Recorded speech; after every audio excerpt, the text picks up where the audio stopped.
So for me, as far as my quizzes go, or as far as the final goes, I'm not going to ask you two questions at once. In other words, I might ask you to subtract here, or I might ask you to find the domain, but I'm not going to ask you to do both.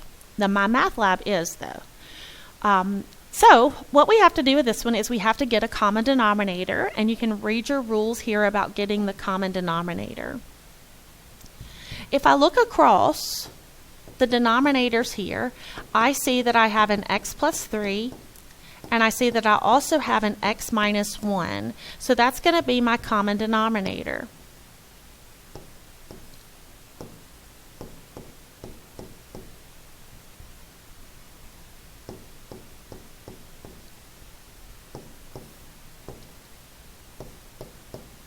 Okay, so in order to get a common denominator, I have to see what's missing.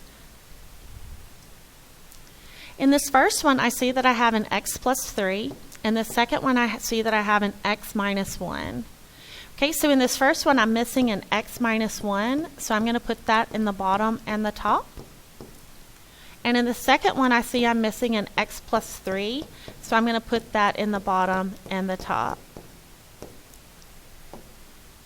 Okay, now don't cross those orange pieces out. We just put those in there. So what you're going to do then is just work your way across the top. So I'm going to get 5x squared minus 5x minus 9x minus 27. And on the bottom, I'm going to get x plus 3 and x minus 1. Okay, so that's a 5x squared minus 14x minus 27 over x plus 3, x minus 1.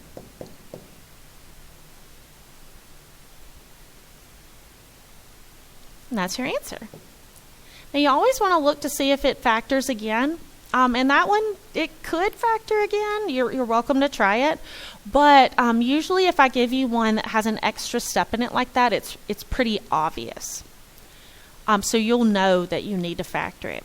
Remember with the MyMathLab, again, they're going to ask you, after you get it to this point, they're going to say, hey, what numbers must be excluded?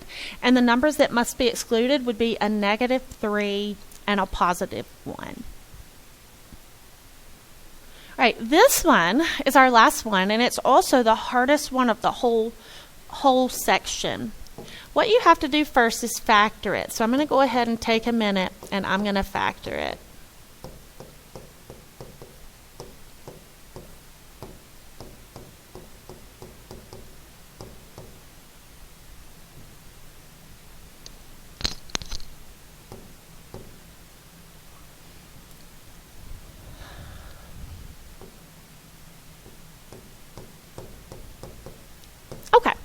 So now I have everything factored. The factors of 15 that add to give me 8 are 5 and 3, and the factors of 10 that add to give me 7 are 5 and 2. And so I'm going to get my common denominator. Okay, so for my common denominator, I'm going to need an x minus 5, and I'm going to need an x minus 2, and I'm going to need an x minus 5, which I already have, and I'm going to need an x minus 3. So that's my common denominator. In the first fraction, it's missing an x minus 3, so I'm going to throw that in there. If I put one in the bottom, I have to put one in the top. In the second fraction, it's missing an x minus 2, so if I put one in the bottom, I have to put one in the top. And remember, do not cross those out. Do not cross those out. We put those in there, so do not cross those out. Okay, so when you simplify across the top, see if we can get my color to come back. There we go. We're going to get 3x squared minus 9x. Now this is a -2. Don't forget it's a -2 right there. So that's a -2x squared. A negative times a negative would be a positive 4x. And that's all over x minus 5 in any order, x minus 2, and x minus 3.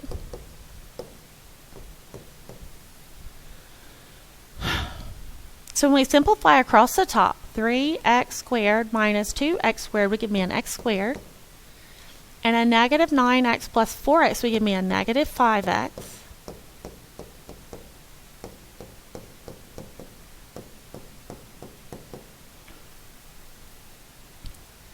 Now, earlier,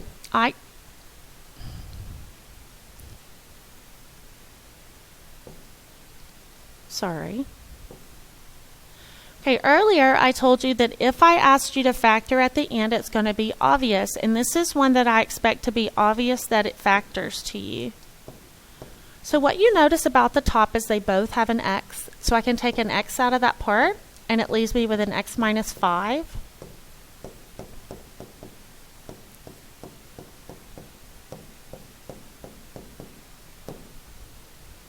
Okay, so an x minus 5 in the top and an x minus 5 in the bottom cancel, and that leaves you with an x over x minus 2 and x minus 3. Now let's see if we can write that one more time properly.